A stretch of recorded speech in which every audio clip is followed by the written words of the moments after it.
Gracias, señor presidente. Yo lamento mucho por los 180 diputados que no están presentes, que se han perdido el discurso magistral de la diputada Camaño. Seguramente lo habrán visto quizás alguno por televisión y verán también la versión taquigráfica. Más allá de las banderías políticas, creo que, como bien dijo la diputada Camaño, lo que hacemos acá es representar al pueblo y debemos representarlo como juramos la primera vez, por sobre todas las cosas, por encima de la Constitución Nacional, y por encima de la Constitución Nacional también están los principios. No podemos legislar en función de la mentira, tenemos que legislar en función de la verdad. Y este es el problema que siempre tenemos cuando nos toca discutir el presupuesto. No es que la oposición no tiene fundamentos, es que ni el oficialismo ni la oposición tienen los números para hacer la discusión, señora presidenta.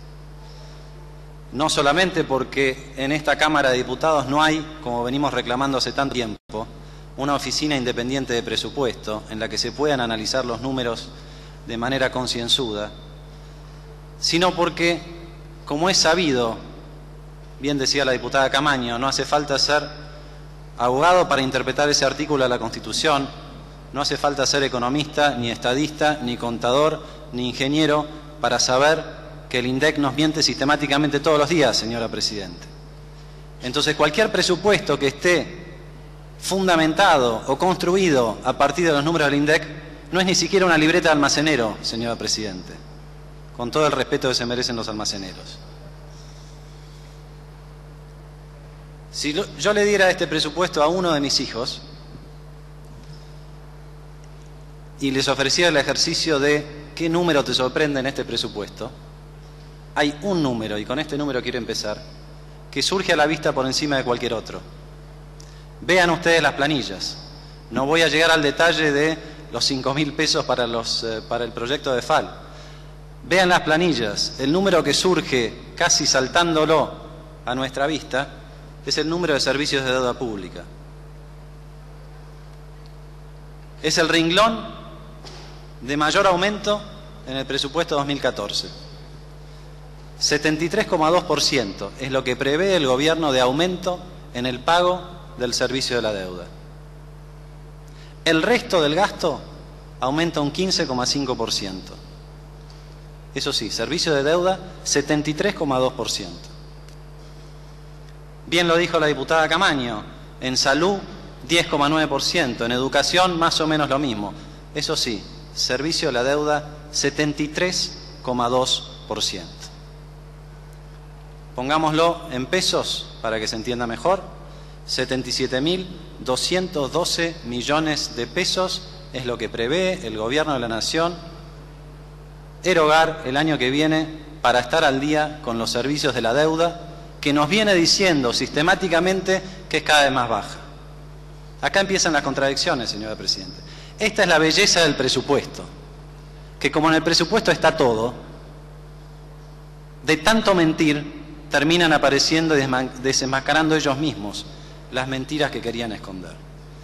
77.212 millones de pesos, señora presidenta, equivale a 2,4%, digo bien, del Producto Bruto Interno.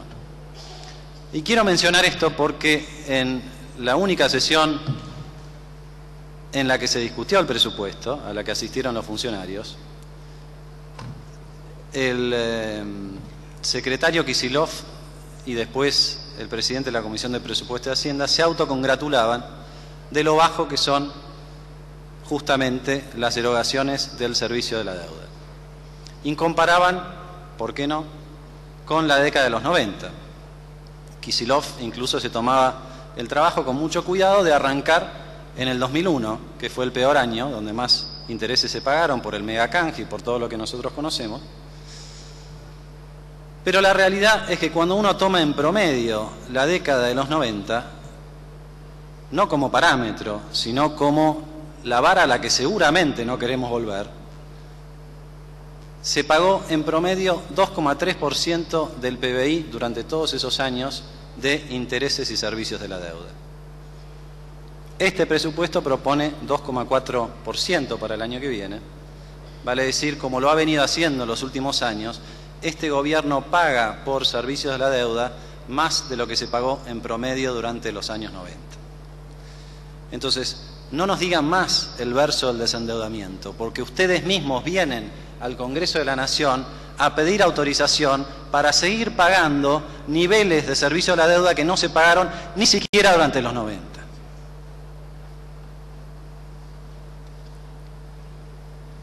El gobierno reconoce en las estadísticas de diciembre del año pasado 197.000 millones de deuda pública, que equivalen al 44,9% del PBI.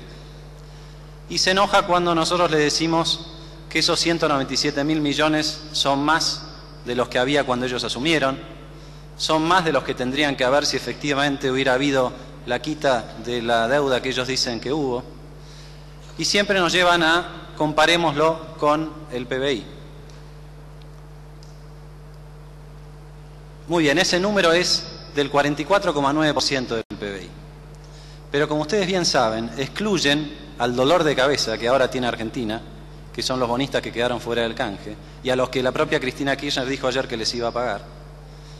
Y excluye también el escándalo del cupón del PBI al que nos hemos referido en la sesión anterior, que inexorablemente va a haber que pagar. Que se entienda bien, esa promesa de pago dura unos 20 años más. Alcanza con que en 3 de esos 20 años Argentina crezca por encima del 3,22%. ¿Ustedes tienen alguna duda de que vamos a terminar pagando 20.000 millones de dólares más, producto de ese regalo obsceno, inaceptable, inentendible, y que en algún momento se hará un juicio como corresponde respecto de ese regalo? Si tomamos todo eso en cuenta, entonces la deuda respecto del Producto Bruto es de 50,9%. Coincidentemente, este es exactamente el nivel que tuvo la deuda en promedio durante el año 2001. Entonces también había atraso cambiario como hay hoy.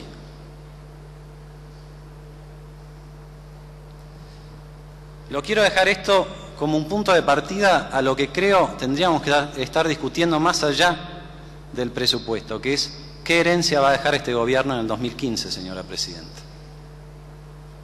Porque este es el penúltimo presupuesto del kirchnerismo. Queda uno más nomás.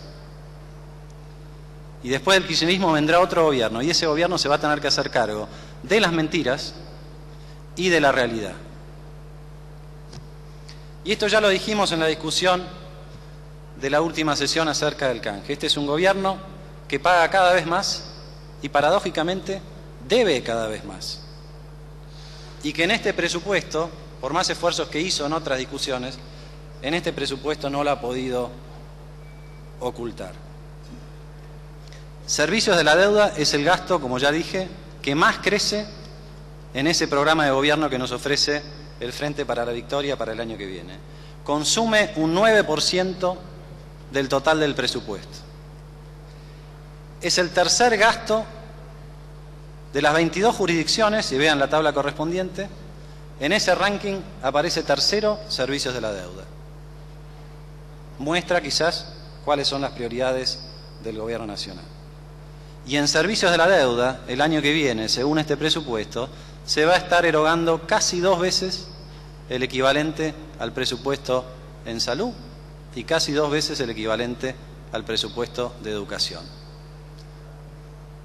Todo sea por el modelo nacional y popular. Les hablaba de la herencia y les hablaba del cupón del PBI. Y lo hablo mientras estoy, porque cuando esto suceda no voy a estar compartiendo con ustedes en la Cámara. Pero va simplemente una reflexión. 5 días después de que la presidenta Cristina Fernández de Kirchner deje el poder, el gobierno que la suceda va a tener que pagar alrededor de 6.000 millones de dólares del cupón del PBI. 3 semanas después, señora Presidente, va a tener que pagar 9.500 millones de dólares de la primera letra intransferible con la que este gobierno saqueó al Banco Central. Vale decir, el próximo gobierno en un mes va a tener que levantar una factura de 15.000 millones de dólares. Vayamos pensando cómo se va a hacer eso, señor Presidente.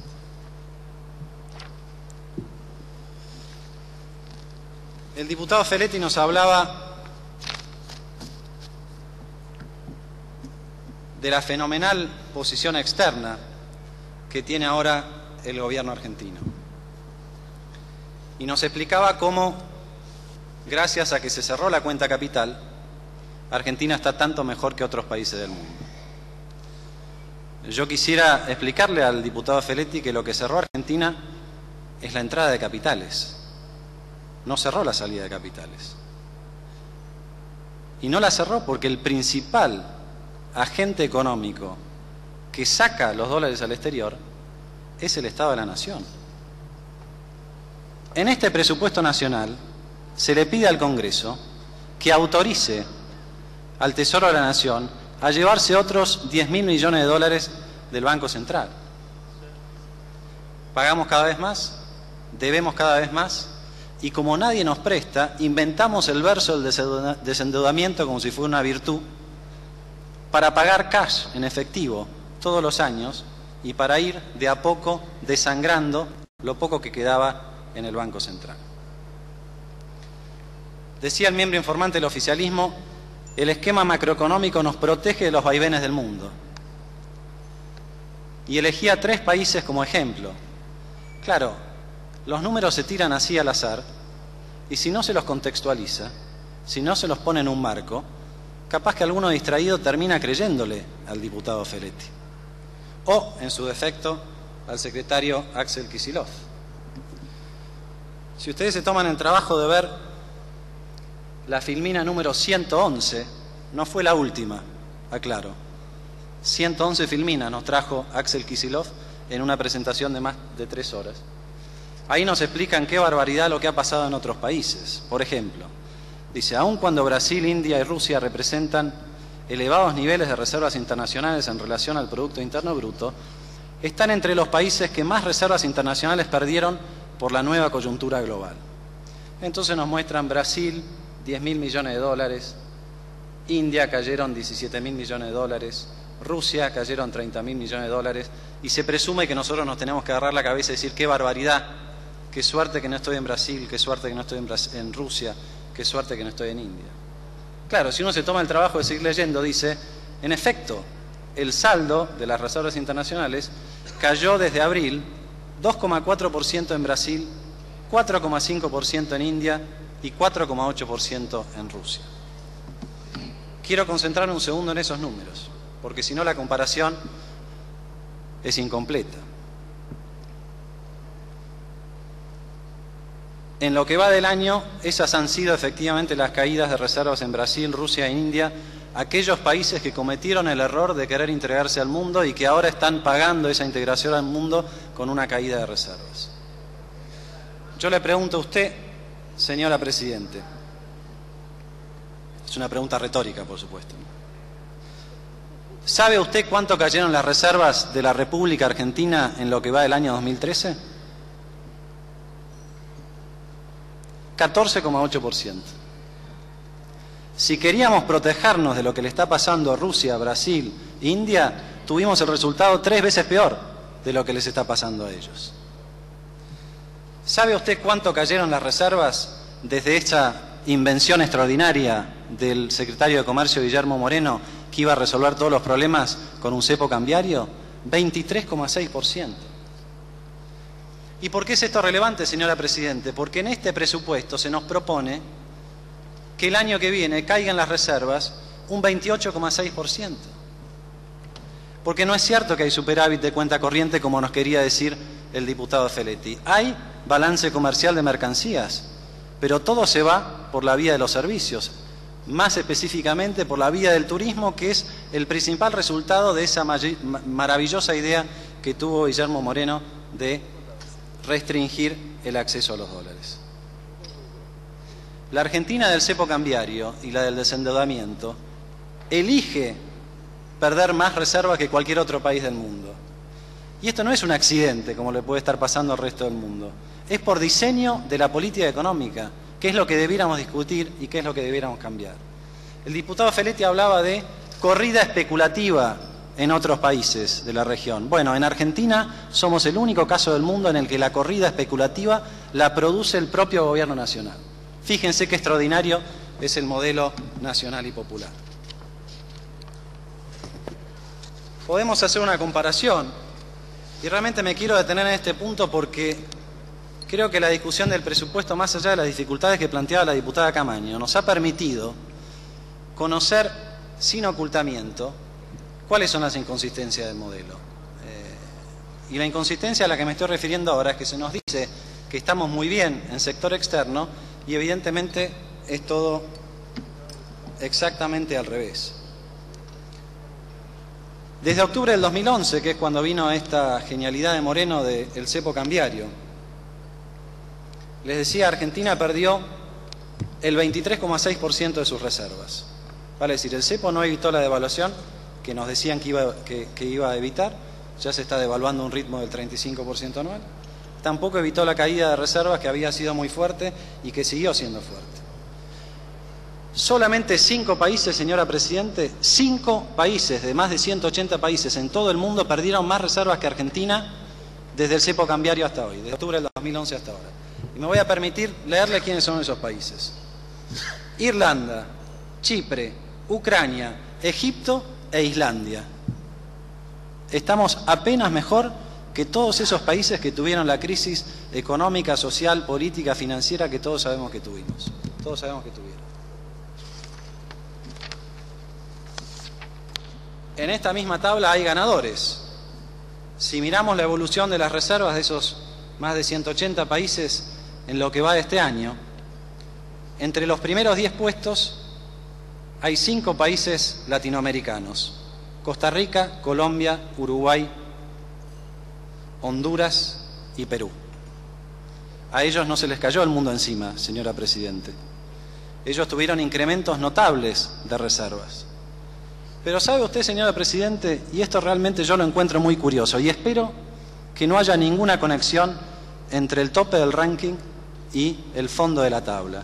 ¿Sabe usted, señora Presidente, quién es el país del mundo que más ha visto incrementar sus reservas en términos proporcionales en lo que va del año 2013? La isla de Seychelles. No es un invento, señora Presidente. La isla de Seychelles ha visto incrementar sus reservas financieras un 17% en lo que va del año. La República Argentina, en cambio, ha tenido una caída del 15%. Me reservo cualquier connotación política o moral que usted quiera hacer sobre el apartado en cuestión.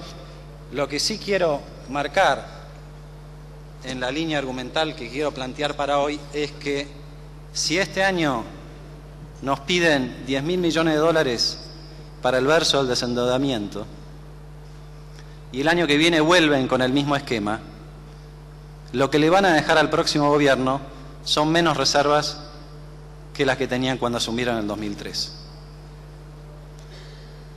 Menos de 15.000 millones de dólares. Y ahí se habrá cerrado el círculo. Yo creo, sinceramente, que no es necesario esperar pasivamente a que esto suceda el 10 de diciembre del 2015. Por eso debiéramos tener las discusiones que, como bien plantearon algunos diputados preopinantes, lamentablemente no hemos tenido. Esta herencia va a ser compleja, no solamente por la posición externa, no solamente por la situación de la deuda, que ahora finalmente se empieza a aceptar y se empieza a entender. Durante tanto tiempo nos dijeron que no existían los holdouts, que no existía el cupón del PBI, y ahora sabemos que existe y todo lo que cuesta. Y también está la cuestión fiscal. Y esto nos lleva al meollo de las contradicciones que plantea el gobierno. Y hoy intentó saldarlo el miembro informante diciendo, bueno, no se crean tanto que el superávit fiscal va a ser lo que dice el presupuesto. Bueno, si no nos tenemos que creer lo que dice el resultado final del presupuesto, ¿qué parte nos tenemos que creer, señora Presidente? No, porque en realidad hay algunos gastos que se van a ajustar, entonces, en todo caso, no como está en la chicana, yo no tengo más remedio que mirar los números. Y lo que me dicen los números es que el gobierno estima en el 2013 un superávit primario de 431 millones de pesos y que pide autorización al Congreso de la Nación para que a través de su programa de gobierno esos 431 millones de pesos de ahorro de este año se transformen, escuchemos bien, se transformen en 83.000 889 millones de pesos. Esto equivale a un ajuste fiscal de 2,57% del PBI. Esto nunca lo pidió el Fondo Monetario, esto nunca se logró en ningún ejemplo de ajuste en la región, esto no se ve ni siquiera en aquellos países de Europa que el gobierno usa para mofarse de su situación y mostrarse más sólido que aquellos que están atravesando las dificultades en Europa y que están sufriendo, eso sí, el ajuste que no debieran hacer. Para no ir a otra fuente, voy a ir a la fuente de gran parte de los discursos de los diputados de Frente para la Victoria, la fuente Axel Kicillof. En su filmina número 105 nos explica los problemas que tienen en Europa con el déficit fiscal. Y si uno se toma el trabajo de ver, según Kicillof, lo que ocurre, o lo que ocurrió más bien en el 2012 en Europa, Francia tuvo un ajuste fiscal de 6 décimas de punto del PBI, Alemania de 1 punto, Italia de 7 décimas, Portugal, España y el Reino Unido tuvieron una expansión fiscal.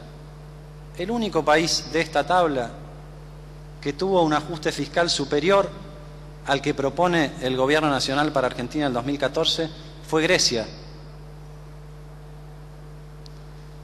Entonces, ¿de qué nos están hablando? ¿De qué nos dicen que esto no es un presupuesto de ajuste? Están atrapados, porque si no es un presupuesto de ajuste, es un presupuesto mentiroso. Y en ninguna de las dos opciones yo veo una virtud, más bien veo un defecto. Por supuesto que esto no va a suceder en la práctica, y esperemos que no suceda.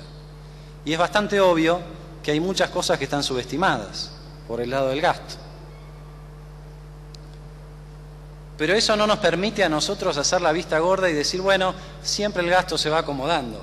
Mire, señor presidente, para no ir más lejos, en este presupuesto 2014 se hace la estimación del cierre de los números del 2013. El gobierno estima que el 2013 va a cerrar con un déficit financiero de 46.686 millones de pesos. ¿Sabe usted cuánto estimó el gobierno un año atrás que iba a ser ese resultado financiero cuando trajo esa libreta de almacenero para que lo discutamos acá, señora Presidente? Esperaba un superávit de 1.086 millones de pesos. Vale decir, le erraron casi por 48.000 millones de pesos. ¿Serán estas las proyecciones consistentes a las que hacía referencia el miembro informante, el diputado Feletti? ¿Podemos nosotros como diputados nacionales, ya sea de la oposición o ya sea del oficialismo, contentarnos con que año tras año se nos escapan 50.000 millones de pesos? ¿No tenemos un mínimo de vergüenza frente a la sociedad para explicarle que enfrente nos pasó un elefante de 50.000 millones de pesos y nosotros nos hicimos los distraídos?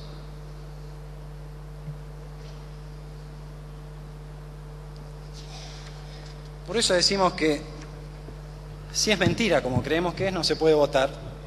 Si fuera cierto, tampoco se puede votar. Nadie en su sano juicio puede aprobar un presupuesto con semejante ajuste.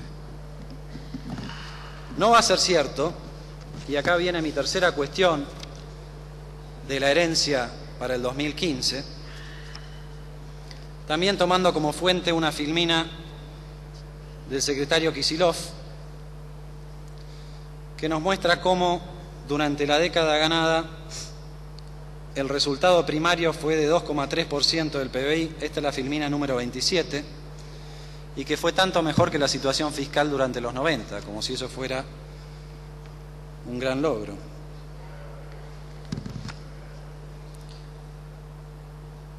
Si abrimos esa década ganada en dos periodos, en los que naturalmente lo podemos abrir, la presidencia de Néstor Kirchner, por ejemplo, y las presidencias subsiguientes de Cristina Fernández de Kirchner, lo que vemos es que ese 2,3% fue 2,7% durante los primeros 4 años de gestión y está alrededor de 0 durante los 6 años subsiguientes. Y si lo miramos en términos de resultado financiero, 0,5% durante la década, resultado de 0,8% los primeros 4 años y de menos 2% del PBI durante la gestión de Cristina Fernández de Kirchner. Sigan llenándose la boca con la década ganada, que cuando termine el gobierno lo que nos va a quedar es el año final de ese gobierno, con un déficit que va a haber que remontar, y que va a haber que remontar desde el punto de partida más complicado, que es una inmensa presión fiscal, a diferencia de otros periodos de nuestra historia. Cuando asumió, por dar un ejemplo, el doctor Alfonsín, se cumplen 30 años, la presión tributaria en Argentina era de 14 puntos del PBI. Estaba todo por hacerse y casi nada se podía hacer porque el Estado era mínimo. Hoy la presión tributaria es del 40% del PBI. Están todos los recursos y se hace prácticamente nada.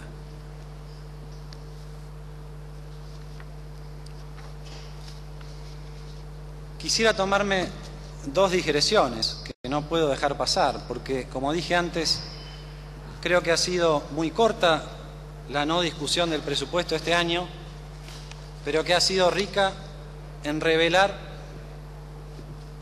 las tremendas mentiras del relato. Una de esas mentiras, se nos dice sistemáticamente que esta ha sido la década de la reindustrialización. ¿Cuántas veces mis compañeros de la Unión Cívica Radical le recuerdan al oficialismo que no ha habido una recuperación del sector manufacturero en Argentina en los últimos 10 años? Bueno, estimados colegas, no se preocupen más porque ya el propio Axel Kicillof lo ha reconocido.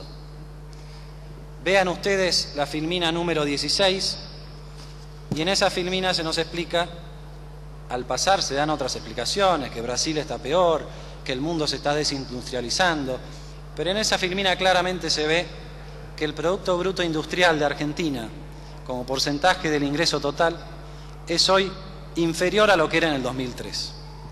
De 16,3% pasamos a 15,9%.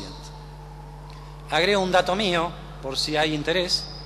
La participación del empleo manufacturero pasó de 21% del total de los empleos registrados en el 2003 al 19% del total. Y remato con el siguiente contraste. ¿Saben ustedes cuál es el sector que más creció en términos relativos en la década ganada? Vale decir, así como cayó la industria en su participación, ¿saben ustedes cuál es el sector que duplicó su participación en el Producto Interno Bruto? Efectivamente, el sistema financiero. El sistema financiero pasó de representar 3,9% del PBI en el 2003 a 8,2% del PBI, según el último dato que computa el INDEC, que por supuesto no es cierto, señora Presidente, porque de acuerdo al INDEC, la productividad y el valor agregado del sistema bancario en Argentina está creciendo a un ritmo del 24% anual. Bueno, cuézanse ustedes en esa mentira, no nos hagan cargo nosotros de esa mentira. La otra digresión tiene que ver con el empleo.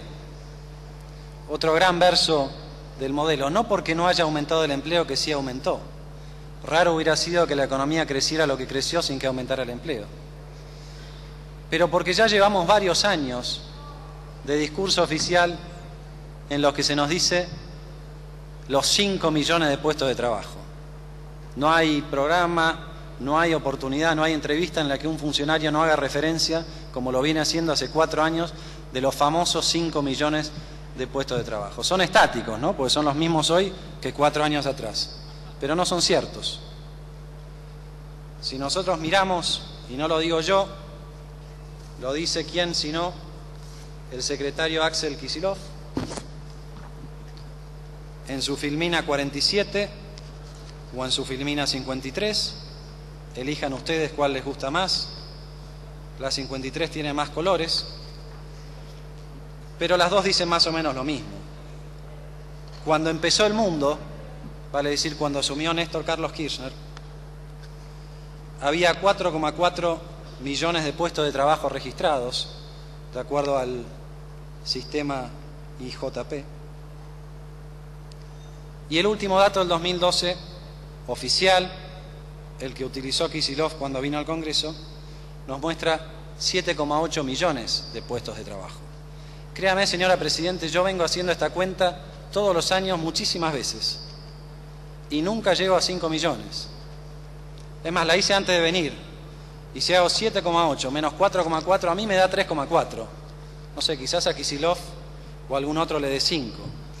Pero en todo caso, lo que queda claro es que este verso que repiten como loros no lo pueden sostener cuando mínimamente tienen la obligación de presentar algunos números que tengan algún sentido.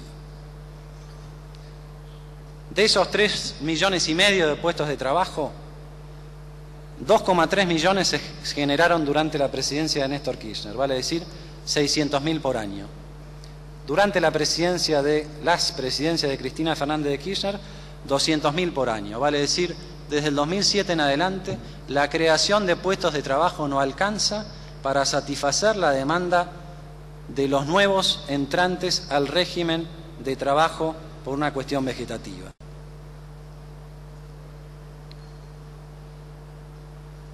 Hace 18 meses, señora Presidente, que no crece el empleo privado y nos siguen hablando de los 5 millones de puestos de trabajo. La verdad que es bastante reconfortante que finalmente reconozcan que son 3,5, pero por supuesto que no alcanza. Lo que necesitaríamos es que reconozcan que hay un problema en el mercado de trabajo en Argentina y que ese problema no está ni siquiera remotamente atendido por esta ley de leyes y por este programa de gobierno que nos plantea. Algún diputado se ha referido ya al procedimiento exprés de la no discusión presupuestaria. Pasaron solamente 5 días, señora Presidente, entre la presentación del presupuesto por parte del Poder Ejecutivo Nacional y el despacho de dictamen de la Comisión de Presupuesto de Hacienda. Esto me animo a decir que es un récord universal. Sin duda es un récord nacional, es un récord para el propio kirchnerismo, que en promedio por lo menos se tomaba la simulación de 48 días para discutirlo. Esta vuelta no. En el apuro de la no discusión se dio despacho de comisión a algo que, como se ha dicho y se va a decir durante buena parte de la noche, no tiene demasiado gollete, pero que en la elaboración termina mostrando las incongruencias del relato. La propia presentación de los funcionarios nos hace ver que no ha habido desendeudamiento, sino no estaríamos destinando casi el 10% del presupuesto a servicio de la deuda. Más claro, echémosle agua. No ha habido un crecimiento de 5 millones de puestos de trabajo, no ha habido industrialización, ellos mismos lo reconocen. No hay superávit en las cuentas externas, si no, no habría obviamente cepo cambiario. Ni que hablar del déficit energético, hay un artículo perdido allí en el presupuesto, creo que es el artículo 31, que pide autorización para importar 1 millón de metros cúbicos de gas licuado. ¿Sabe usted, señora Presidente, cuánto fue la autorización que se le pidió al Congreso el año pasado en este mismo rubro? 200.000. O sea, de un año para el otro lo multiplicamos por 5 y todavía seguimos sosteniendo que estamos bien. Por supuesto que no son ciertos los números macroeconómicos, no caigamos en la trampa de pensar, como nos decía el miembro informante, que está bien que la política fiscal tenga flexibilidad. Nadie disputa ese concepto. Lo que estamos poniendo en duda es la consistencia interna de los números que ofrece el gobierno. O sea, cualquier ciudadano que nos esté escuchando ahora sabe perfectamente que la inflación no es este año ni va a ser el año que viene del 10%. O sea, le estamos tomando el pelo al ama de casa, al joven que junta los pesitos para llegar a fin de mes y que sabe que todos los meses le aumenta un 2% la canasta básica o los precios, y que en el año le aumentan 25%. ¿Qué mensaje le estamos dando a esa gente cuando le decimos desde el Congreso de la Nación, desde el Palacio donde se aprueban las leyes? No, mire, nosotros en realidad nos hacemos los vivos y creemos que la inflación es del 10%.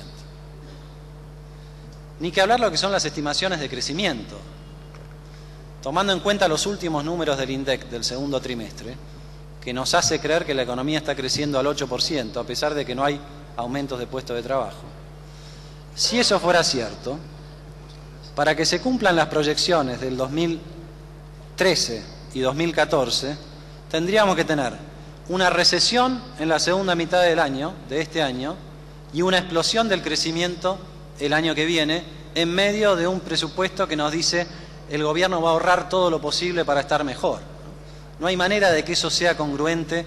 Yo creo que esto en ninguna universidad, ni siquiera en el primer año, aprobaría un trabajo práctico para darle mejor rango que el de la libreta del almacenero al que hacía referencia la diputada Camaño. Este es un presupuesto que además propone el ajuste que le critican a los demás. Y es un presupuesto que propone, aunque pase desapercibido, vaciar al Banco Central antes de irse. Vaciar al Banco Central antes de tomarse el palo, ¿no? Como dirían un adolescente. Y no tengan dudas que a este ritmo no va a quedar nada en el Banco Central. Y por eso mismo es que nosotros vamos a votar en contra. Miren, ustedes saben que desde este bloque todos los años hemos ofrecido una alternativa. No nos queríamos quedar con la posición antipática de votar que no y queríamos ofrecerle una alternativa. Ustedes pueden ver en los fundamentos del dictamen nuestro de presupuesto de este año qué presupuesto estuvo más cerca de la realidad y qué presupuesto estuvo más lejos de la realidad. Esto no es una competencia teórica, así que no hay que congratularse. Simplemente lo que decimos es, este año no tuvimos tiempo, porque en 5 días es poco serio preparar un presupuesto alternativo. Lo hubiéramos hecho si teníamos más tiempo, y por eso es que la propuesta de este año es diferente. Nuestro dictamen es muy sencillo, tiene 2 artículos. Los voy a leer rápidamente para que se entienda lo que proponemos. En el artículo 1, el Poder Ejecutivo Nacional presentará el día 1 de noviembre del 2013 un nuevo proyecto de ley de presupuesto general de la Administración Nacional para el ejercicio fiscal 2014 a la Cámara de Diputados de la Nación, formulado a partir de supuestos macroeconómicos realistas que tengan en cuenta la verdadera situación económica, recurriendo a fuentes de información alternativas a las producidas por el INDEC, de ser necesario. Más bien, es necesario. Lo que le ordena en este dictamen el Congreso al Poder Ejecutivo es haga bien los deberes y vuelva cuando los haya hecho bien. Y la segunda cuestión, que me parece que no está en la discusión, este Congreso de la Nación tiene que saber cuál es el criterio que usa el Banco Central para determinar qué reservas sobran. El Banco Central es independiente del Poder Ejecutivo, no del Congreso Nacional. El Congreso Nacional ha delegado en el Banco Central esas facultades, y esas facultades hoy se resuelven a puertas cerradas entre 4 paredes con 8 funcionarios que no tienen la aprobación que requiere su rango del Senado de la Nación. 8 funcionarios que están a tiro de decreto que resuelven, imagínense ustedes cómo. Piensen por un segundo si el directorio del Banco Central le dijera ahora al Poder Ejecutivo, no, mire señor, usted no se puede llevar los 10.000 millones de dólares que le está pidiendo al Congreso, porque no hay reservas excedentes. ¿Quién ganaría? ¿Los 10.000 millones o el directorio? Yo no tengo ninguna duda. Ahora, nosotros nos vamos a seguir haciendo los distraídos. Cuando se creó el Fondo de Desendeudamiento, se establecía en un artículo la creación de una comisión bicameral que iba a hacer el seguimiento de esta situación. Bueno, esa comisión bicameral está todavía por crearse, señora Presidenta. ¿Es este el desprecio que tenemos como diputados por aquellas cosas que bien o mal terminamos votando? ¿Este es el ejemplo de república y de ciudadanía que le queremos dar a los que nos están observando? Me parece que no se sostiene ni por un segundo, y estas son algunas de las razones por las cuales nuestro bloque va a votar en contra. Quiero tomarme algunos de los minutos que me quedan, no todos, para referirme a las otras 2 o 3 cuestiones que estamos tratando en forma conjunta en esta discusión. No voy a decir nada nuevo, por supuesto, por eso voy a ser breve. Pero francamente, compatibilizar el discurso de la década ganada con la prórroga año tras año durante 12 años de la emergencia económica Si yo se lo tuviera que explicar a mis hijos tendría un problema bastante serio. Si se lo tuviera que explicar a un marciano, sería más fácil aprenderme su idioma que explicarle en mis propios términos cómo es posible que conviva la emergencia económica con el exitazo de la década ganada. Pero más allá de esa contradicción, lo que nos recuerda la necesidad de prorrogar las cosas como están, este impresionante estatismo en términos fiscales, digamos mejor, este conservadurismo que ha tenido el gobierno que se dice audaz para modificar algunas cosas. La emergencia económica es el recordatorio de cómo este gobierno ha querido mantener siempre los instrumentos que le dejaron el doctor Duhalde y el doctor Cavallo. Díganlo de una vez. Aprueben la ley de emergencia económica con 4 manos, pero denle una palmadita de costado a Cavallo, que inventó el impuesto al cheque, a Duhalde, que inventó la emergencia económica, porque si no, no se hace justicia. Y la contracara de este conservadurismo fiscal es que el sistema tributario argentino sigue siendo tremendamente e insoportablemente regresivo. No se ha tocado ni un ápice de ese sistema tributario en 10 años. Yo le cuento lo que se ha tocado. Lo que se ha tocado es, cuando uno mira el aumento de la recaudación y la presión tributaria, la mitad de ese aumento se lo llevan el IVA y el impacto de la inflación en algunos tributos, entre ellos el impuesto a las ganancias. Vale decir, el único logro que puede exhibir el Gobierno Nacional en materia de equidad tributaria es que la mitad de la nueva presión tributaria son los 2 impuestos más regresivos que cualquiera se puede imaginar en cualquier manual de política tributaria que cualquiera quiera mirar. El impuesto al valor agregado y el impuesto inflacionario. Esto es lo simbólico de la prórroga de la ley de emergencia económica. Es sentarse sobre el esquema de Duhalde y de Cavallo, no hacer absolutamente nada y cobrarle cada vez más a los que menos tienen y salvar cada vez más a los que más tienen.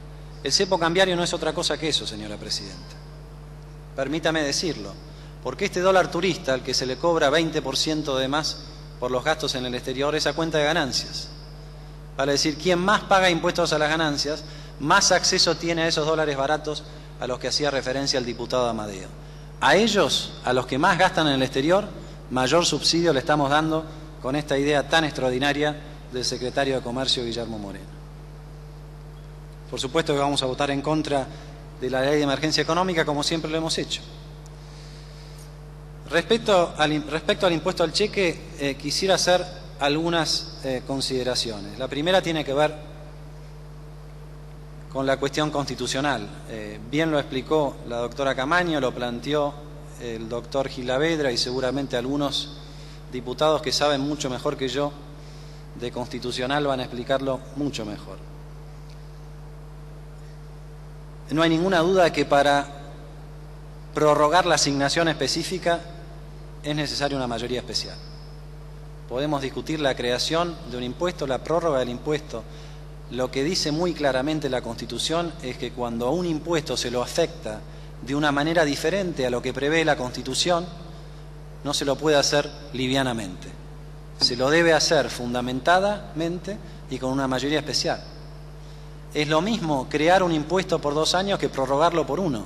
Es exactamente igual. Entonces, yo creo que no hay ninguna duda de que la asignación específica requiere una mayoría especial.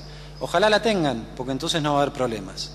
Si no la tienen, la interpretación jurídica correcta es que eso se tiene que empezar a coparticipar a partir del día en que cae la asignación específica porque no se tuvo la mayoría especial.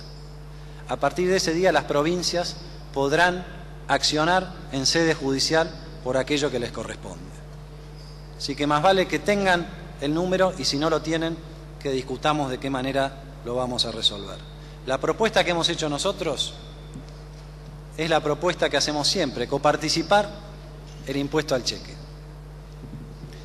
Y yo les quiero dar un número muy rápido porque es extensa la exposición y ya nos vamos cansando.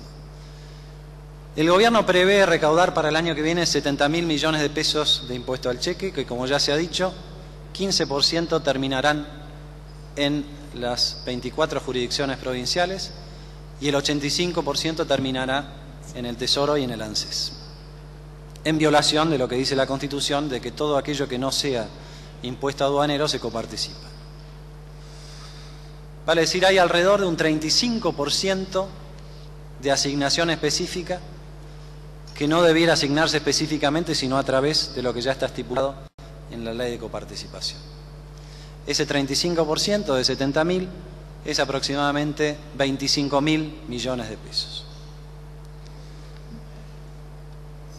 Esto se puede hacer, se debe hacer, y la manera de financiarlo es cortando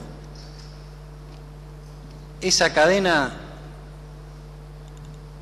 tan reprobable desde el punto de vista republicano, que son las transferencias discrecionales que hace el Gobierno Nacional todos los años a las provincias, no a las Provincias Unidas del Sur, sino a las provincias amigas de los que vienen del sur, que son, este año van a ser más de 30.000 millones de pesos. Entonces la propuesta es muy sencilla: cumplamos con la Constitución, transfiramos de manera automática lo que le corresponde a cada distrito y no sujetemos esa transferencia a la situación circunstancial de si hoy se es amigo o no se es amigo de quien habita en la Casa Rosada. No hace falta, hay algunas ideas allí, de reemplazar a este impuesto por uno nuevo, más presión tributaria, para devolverle a las provincias, creemos un impuesto más. No, creamos en la Constitución Nacional, démosle a la provincia lo que es de las provincias y saquemos del medio la interferencia de que solamente la provincia se lo merece si se arrodilla frente al poder de turno. Y finalmente, respecto del impuesto a los cigarrillos, una discusión que me parece a mí es, honestamente y con todo respeto, sé que hay intereses involucrados, pero es una pérdida de tiempo de esta Cámara, de la Cámara del Senado, y también pérdida de energía, ¿no?, de los que tenemos que discutir y los que tienen que diseñar esta cuestión. Esta es una ley que hace más de 15 años fija una alícuota y que por un decreto de necesidad de urgencia en su momento y después una ley se estableció la facultad delegada de que el Poder Ejecutivo pudiera bajar la alícuota del 21% al 7%, cosa que se hace sistemáticamente todos los años, y lo hacemos, hoy se hará a las 5 de la mañana, apurados, prorrogando aquello que no se debiera prorrogar, agregando un factor adicional de incertidumbre a una Argentina que necesita certidumbre. Yo digo, ¿no sería más fácil que por ley bajemos esa tasa del 21 al 7% y nos evitemos por lo menos un problema de la agenda todos los años? Y si el día de mañana alguien lo quiere modificar, qué gran problema, que venga al Congreso y lo discuta. Eso es lo que dice la Constitución Nacional. Así que me parece que en ambos casos nosotros hemos presentado dictamen, vamos a votar en contra de los dictámenes de la mayoría, pero creo que, retomando la discusión del presupuesto, me parece que no lo podemos hacer en forma liviana, como se ha hecho hasta ahora. Creo que el Gobierno termina de reconocer muchas de las mentiras que ha planteado en este tiempo, y mi preocupación va más allá de lo moral, por supuesto que es una preocupación moral, no podemos gobernar con la mentira. Pero hay una preocupación práctica también. Si nos creemos la mentira, como realmente creo que algunos miembros del oficialismo honestamente la creen, no vamos a poder cambiar ni transformar la realidad. Y la realidad está lanzada en una dirección que nada tiene que ver con el promedio de la década. Una cosa fueron los primeros años de recuperación, una cosa fueron los años subsiguientes de derroche, de oportunidades, de malversación y de malgastar los fondos, que es el camino al que seguramente vamos a ir de cara al 2015. Con problemas de deuda, con problemas fiscales, con problemas del sector externo, con problemas energéticos, con problemas laborales, con problemas sociales. Señora Presidente, más allá de cómo se autocongratula el oficialismo, si medimos bien, como lo hacen algunos institutos privados, hoy la pobreza es casi exactamente la misma que había el día que asumió Cristina Fernández de Kirchner. No podemos contentarnos con esconder estadísticamente a 9 millones de personas que no llegan dignamente a fin de mes. El trabajo de la política es resolver el problema sobre todo para ellos, no exclusivamente para ellos, pero sobre todo para ellos.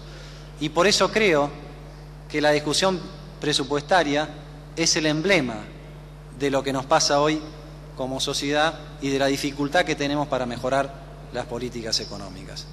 Lo sabemos los que estamos en la oposición, lo saben también los que están hablando allí en el oficialismo, pero que no tienen más remedio que leer el discurso que le dan y levantar la mano cuando les toca votar. Muchas gracias, señor presidente. Gracias, diputado. Comparten